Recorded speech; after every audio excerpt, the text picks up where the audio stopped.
Scrooge woke up in the middle of a snore, just before the clock struck 1 again. He sat up in his bed and waited for the second ghost to come. And there it was. The ghost of Christmas present. It had curly brown hair, sparkling eyes, and it wore a simple green robe with white fur. Its feet were bare, and on its head it wore a holly wreath. The ghost took Scrooge to Bob Cratchit's house, a very poor little dwelling. In the kitchen you could see Mrs. Cratchit preparing Christmas dinner. Her children were cheerfully running around. Then the door opened and Bob Cratchit came in with Tiny Tim upon his shoulders.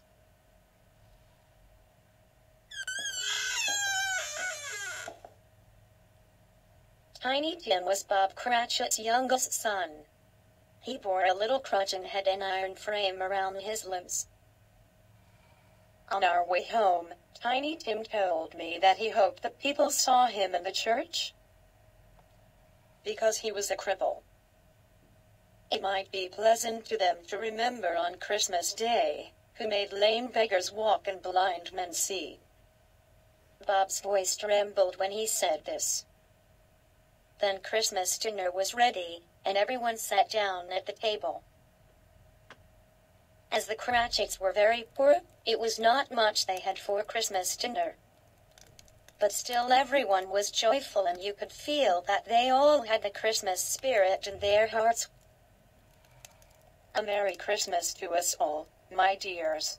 God bless us, said Bob Cratchit. God bless us, everyone, said Tiny Tim. He sat very close to his father's side upon his little stool next to the fire. Bob held his little hand, as if he feared to lose him. Spirit, said Scrooge, who felt sorry for the boy. Tell me if Tiny Tim will live. I see an empty seat in a crutch without an owner, replied the ghost.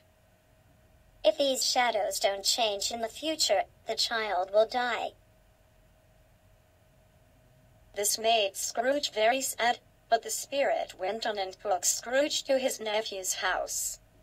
Fred and his friends had a very cheerful party and played games. Scrooge really enjoyed their party and wanted to stay for another while. But in a second it all faded, and Scrooge and the spirit were again on their travels. They visited many homes in many places. They saw sick people who were cheerful, people in foreign lands who were close at home, poor people who felt rich that day, all because of the Christmas spirit. Suddenly, Scrooge noticed something strange about the ghost. 2 children-like figures were at the ghost's feet, a boy and a girl. But they looked old and dreadful, like little monsters. Scrooge was shocked. Spirit, are they your creatures? They are men's creatures, said the spirit. The boy is ignorance, the girl is want. Beware them both, but most of all beware this boy. Have they no place they can go? asked Scrooge. Are there no prisons? Are there no workhouses? The spirit turned on Scrooge with his own words. The bell struck 12. The ghost of Christmas present disappeared, and at the last stroke of the bell, Scrooge saw the third ghost coming towards him.